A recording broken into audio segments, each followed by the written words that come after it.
We reported on this in the first hour of Squawk on the Street this morning, the fact that the two sides were engaged in new conversations designed to get to a new deal, ending, of course, what has been a very contentious fight between the two. LVMH, of course, saying there's been a material adverse change in Tiffany's business and that it didn't want to buy it for the price, which was $135. What we can tell you now, and building on our earlier breaking of the story, is the talks are moving very quickly. They are hoping to get to a new deal in the very near future, I'm told by people familiar with the situation. Doesn't mean that there may not still be a couple of stumbling blocks, but it does appear they're poised to potentially announce a new transaction that would be somewhere between a price of $130 and $133. So a very slight, as we said earlier, as we reported earlier, slight reduction in the overall price from $135.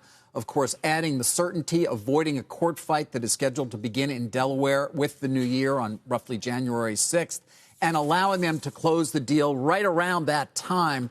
Earlier, I speculated on the possibility of them instituting a tender offer, which would have the effect potentially of minimizing any time in terms of close. That does not appear to be what the two sides are discussing right now. Again, these are, of course, fluid conversations, but they would look to close as soon as possible. They've received, Carl, as you know, all of the necessary approvals, having received the EU go-ahead just yesterday. So we can tell people, building on our earlier story from of this morning, that the two sides are in significant conversations to get a deal done as soon as possible, somewhere between $130 and $133.